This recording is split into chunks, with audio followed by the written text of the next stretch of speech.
In Hollywood, silence was survival, and Angie Dickinson stayed silent for 70 years. Her story begins far from the lights of Los Angeles, in North Dakota, where a restless girl filled a notebook with poems and questions about a world that expected her to stay small. But protection became isolation, and isolation became silence. One night, at 2 in the morning, Angie received the news that would define her downfall. She had been cast in the role of her career, a film critics whispered would reshape her legacy. Hours later, Frank made a single call to the producer. His voice was calm, polite, final. "Keep her in that film, and your career ends here." By sunrise, the role was gone. No confrontation, no explanation, just silence. The kind that does not echo us, it erases. No training, no family connections. Only ambition and a gaze that stopped people mid-sentence. Angie stayed for years, not out of love, but out of hope. Hope that the man she met in the beginning, the one who sent roses and laughter, might return. He never did. What remained was a ghost, a shadow of control that followed her long after the relationship ended. The world continued to adore Frank Sinatra. His music played at galas, weddings, funerals. Angie's name faded from headlines. Hollywood did not blacklist her with ink. It did it with silence, one unreturned call at a time. Years later, when asked about him, she simply said, "He never hit me. He never yelled." She arrived in Hollywood when the studio gates still decided who mattered, and talent alone was never the currency that counted. But he took everything just the same. The root cause was never a single man. It was the system that empowered them, the culture that taught women to protect the very forces that broke them. Angie Dickinson learned early that genius excused cruelty, that love could disguise control, and that silence, once chosen, becomes its own prison. By the early 1970s, Angie Dickinson had learned that survival in Hollywood was not about talent. It was about endurance. Each year, her roles grew smaller, the scripts thinner, and the applause quieter. But what came next was not failure. It was erasure. His name was Jack Webb. By the time the cameras adored her, the game had already turned. To the public, he was a visionary, a director who brought realism to American television. To Angie, he became the embodiment of how quiet power could destroy without a single word. Their story began as a professional opportunity. Jack was developing a new crime series, something modern, sharp, and bold.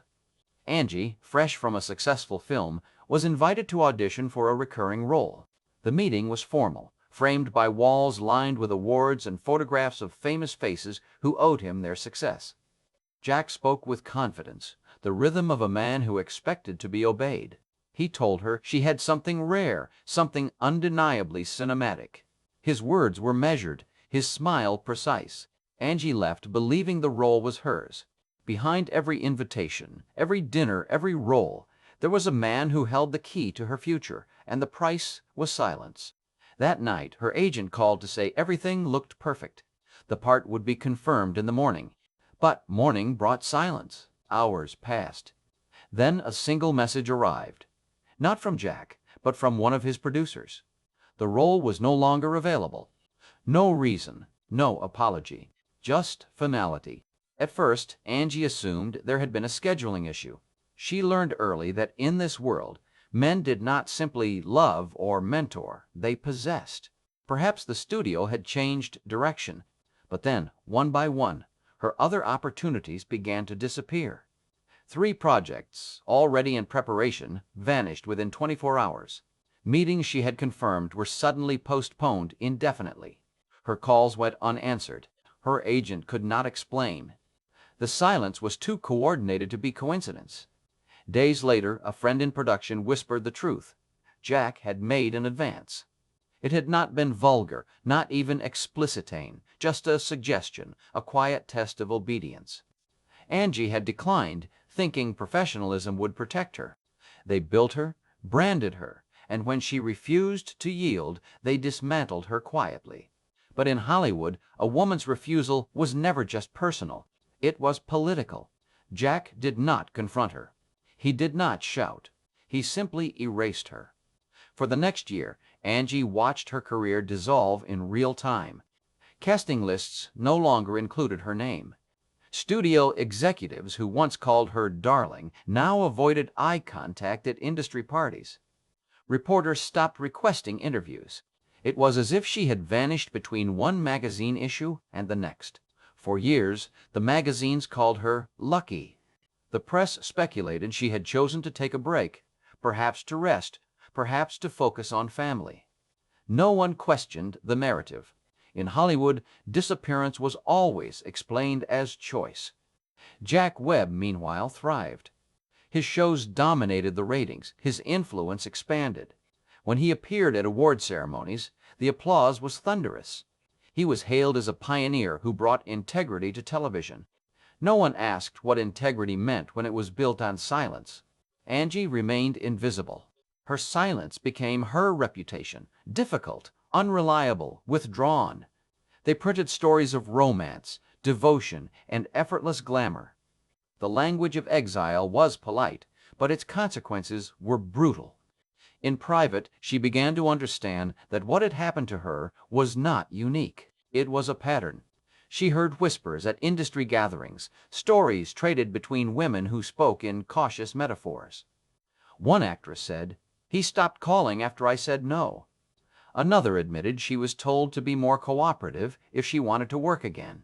Their experiences differed in detail but shared the same ending: erasure. Hollywood had perfected its punishment. No scandals, no headlines, no confrontations, just silence. For every man accused, there were a dozen women who vanished without explanation. No one asked why her name began to disappear from casting lists or why interviews suddenly stopped.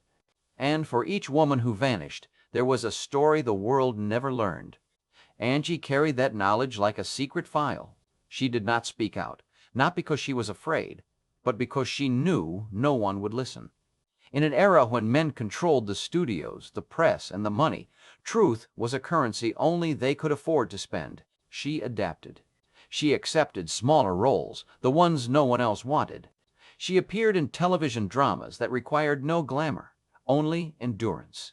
She played mothers, victims, women whose pain existed only to move the story forward. It was not the career she once imagined, but it was survival. Years passed. Now, at 93, she has decided that survival is no longer enough. They saw the smile. They did not see the exile. Jack Webb's legacy grew. When he died in 1982, the obituaries praised his vision and discipline. They called him a perfectionist. They did not mention the women who paid for that perfection. Angie read the news in silence. She did not cry. She did not curse. She simply remembered. Because memory was the only justice left to her. In time, that memory turned from grief into understanding. In the official record, Angie Dickinson took a step back. She realized that what had destroyed her was not one man's decision, but the system that allowed Itawan, an industry designed to protect power at any cost.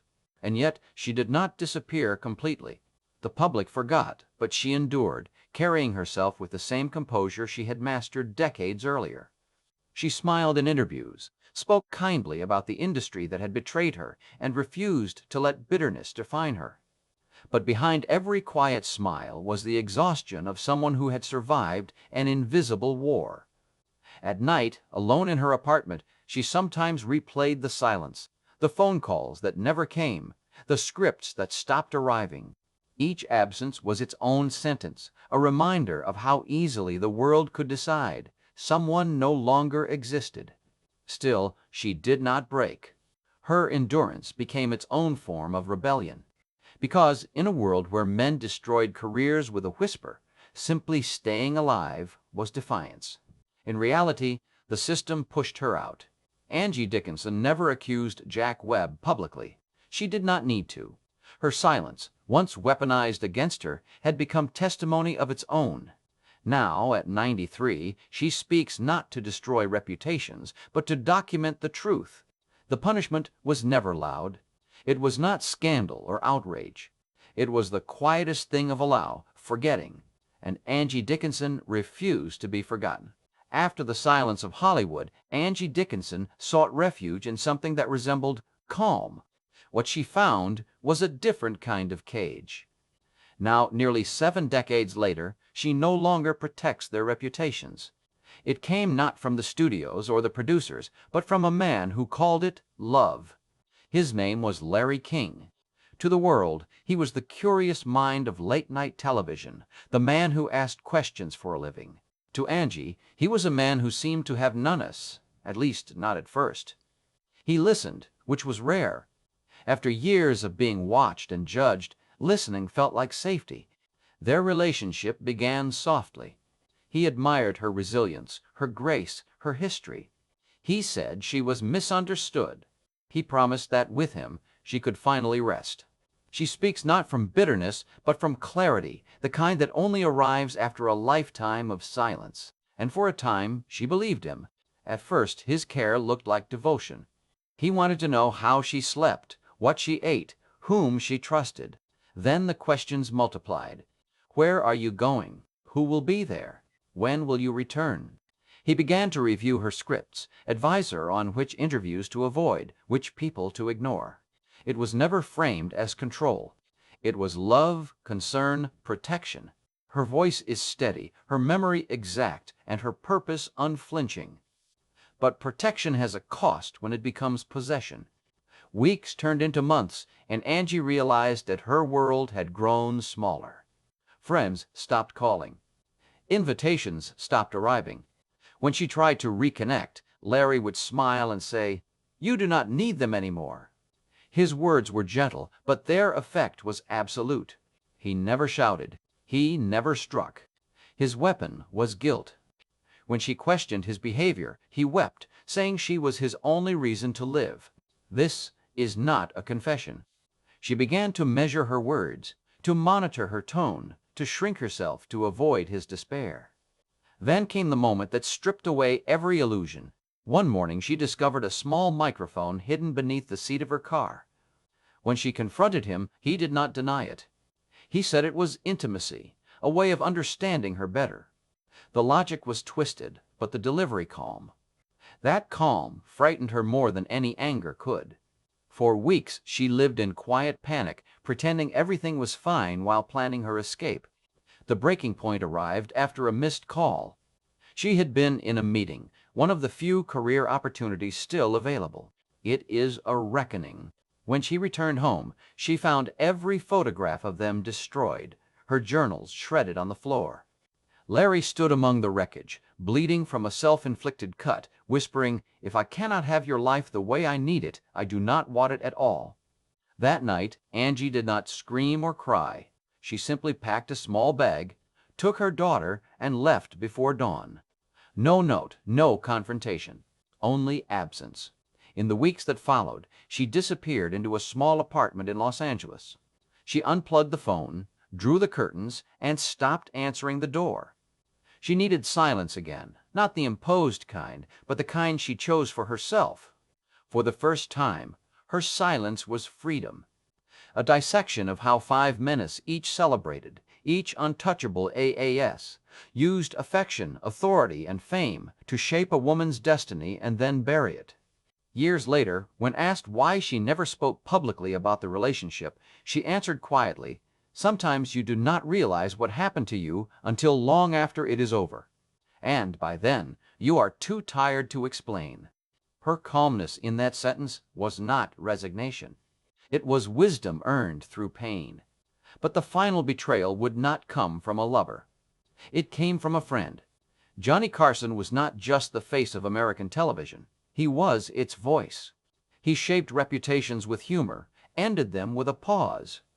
When he invited Angie to appear on The Tonight Show to celebrate her career, she saw it as vindication, a recognition that she still mattered. The studio lights were blinding. But behind the glamour and the excuses, what mechanisms are really driving this crisis? The applause was thunderous. For the first time in years, she felt seen.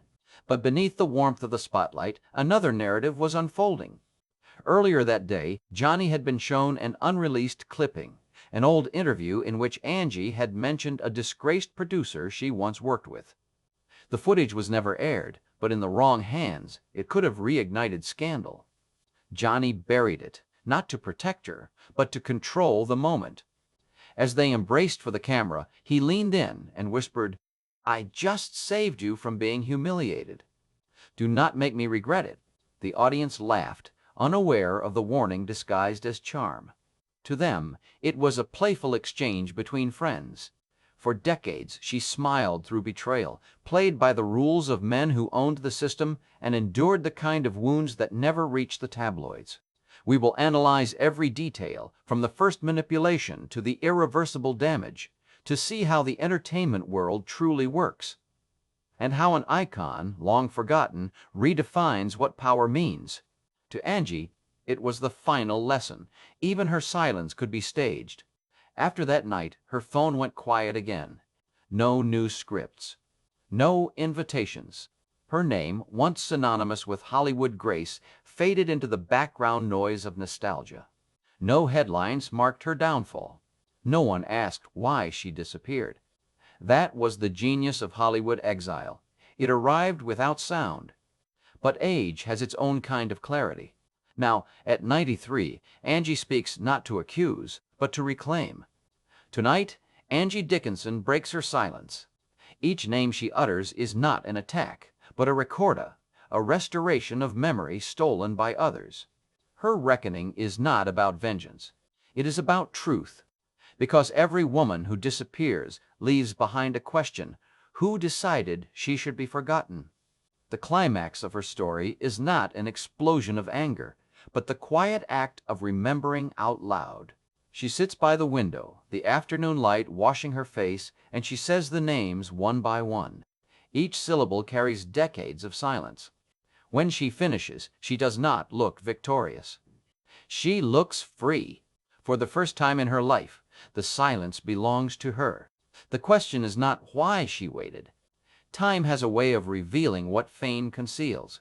At 93, Angie Dickinson is no longer the shimmering vision the world once adored. The red carpets are gone, the flashbulbs have faded, and her voice trembles when she speaks. But when she does, every word carries the weight of a century. The woman who once defined elegance now defines endurance. Her story is not about tragedy. It is about survival. She lived through an era when silence was demanded, and she turned that silence into a mirror reflecting the cost of obedience. For years, people asked why she never wrote a memoir, never exposed those who betrayed her. The answer is simple. The world was not ready to listen. It took 7 decades, a cultural reckoning, and the courage of countless others before her story could exist without being dismissed as bitterness. The question is, why the world took so long to listen. Angie's life, when seen in full, is not a tale of downfall. It is an anatomy of an industry, one that rewarded power, punished defiance, and called its cruelty glamour. She was not destroyed by it. She was defined in opposition to it.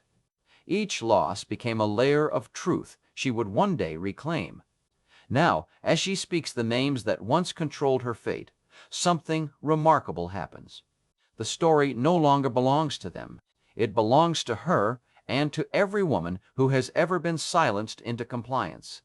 Her reckoning is not an act of revenge. It is the restoration of agency.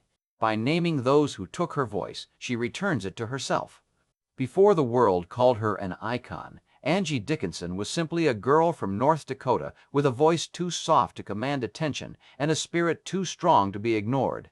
In the softest moments of her interviews, when the light hits her face just right, there is no anger. There is only clarity. She says, "I am not telling these stories to hurt anyone. I am telling them because forgetting is how it keeps happening." Her words do not seek applause. They seek acknowledgement, the kind that transforms pain into understanding. Hollywood, for all its illusion, cannot escape the truth that built it. Every lie eventually meets its opposite. Every silence eventually breaks. Angie Dickinson's story is proof that time does not erase injustice. It only delays its exposure. When she arrived in Los Angeles, Hollywood was not a dream. It was a labyrinth. In the end, she leaves behind no manifesto, no speech, no demand. only a reminder that the cost of silence is always higher than the price of truth. The camera lingers on her face one last time. Her eyes, once the subject of endless adoration, now hold something stronger than beauty. Show. Peace. And as the screen fades to black, her voice remains. If my story reaches someone who feels that same quiet fear, maybe they will find the courage to speak sooner than I did. The reckoning is not just hers. It belongs to everyone who has ever been told to stay quiet. If her voice moves you, share it. Because behind every shining star, there are stories the world was never meant to remember. And Angie Dickinson has decided that forgetting is no longer an option. Every door that opened came with a condition. Every compliment carried a cost. Then came Burt Bacharach. To the world, he was the golden composer, the man whose melodies defined romance for an entire generation. To Angie, he was the promise of stability, the kind of brilliance that could protect her from the chaos of fame. But tonight, the curtain lifts. When they met, the connection felt cinematic, two stars orbiting each other, luminous and inevitable. The tabloids called it destiny. Angie believed it might be. In the beginning, there were moments that belonged to the movies. Candlelight dinners, premieres, whispered plans about family and art. She believed she had found both a partner and an equal. But love in Hollywood is rarely an equal exchange. Burt's world revolved around music, precision, and control. Angie's revolved around empathy, spontaneity, and presence. Their marriage began to fracture under the quiet collision of those differences. 5 namesake: Burt Bacharach, Frank Sinatra, Jack Webb, Larry King, and Johnny Carson will finally be spoken, not as headlines, but as history. Late-night sessions replaced late-night conversations. His genius, as the press called it, became her solitude. She told herself that was the price of brilliance, that to love a man like Burt meant accepting the absence that came with him. Then Nikki was born. The moment Angie held her daughter, the entire architecture of her life shifted.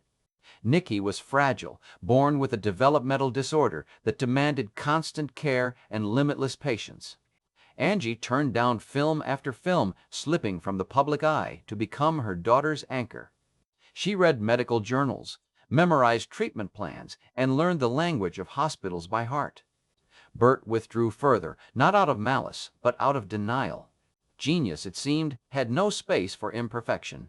Angie Dickinson was once the most dangerous woman in Hollywood, not because of what she did, but because of what she refused to become. When Nick's condition worsened, Angie called him in tears from a hospital corridor. His reply was clinical. "Will this delay my flight to Europe?" It was not cruelty, it was detachment, the reflex of a man who could orchestrate symphonies but could not bear dissonance in his own home. That night, something in her broke. Not anger, not rage, just the final fracture of belief. She realized that love built on admiration could not survive neglect. Yet she remained silent. She defended him in interviews, shielded him from scandal, because that was what women did. They absorbed the failure, carried the shame, and called it loyalty. In the 1950s, danger was not welcome in women. When Nikki later passed away, decades after the divorce, Burt did not attend the funeral. No flowers, no message, not even a word. Angie stood before the casket, surrounded by strangers, delivering a eulogy for a daughter and a life she had fought for alone. The press described it as a quiet ceremony. They did not know the quiet was grief itself. But silence has gravity. It pulls until it consumes everything. And in Hollywood, that silence became Angie's reputation. A woman too emotional, too private, too complicated. What they called instability was simply heartbreak given no outlet. Then came Frank Sinatra. It was punished, disguised behind lipstick, contracts, and polite applause. If Burt represented distance, Frank embodied dominance. He was charm sharpened into power. To the world, he was the man who made women swoon. To Angie, he was the man who taught her that love could be a cage gilded in affection. Their affair began with spectacle. Flowers delivered at sunrise. champagne in hotel rooms that smelled of power and nostalgia. He called her my angel, and the world called them the golden couple. But even gold burns when held too long. Frank did not need to raise his voice to control her. She was the actress who could hypnotize a room without a word, the quiet flame producers wanted to control, and the woman the industry would eventually try to erase. His influence was absolute. He could make a career rise with a single phone call, or make it vanish just as easily. The first time he intervened, it seemed harmless, a minor film role he disapproved of, a contract that mysteriously dissolved. Then it became pattern. Each time Angie sought independence, something disappeared. A script, a meeting, an opportunity. His affection always came with the quiet threat of consequence. She convinced herself it was Lovahas his way of protecting her from the industry's cruelty.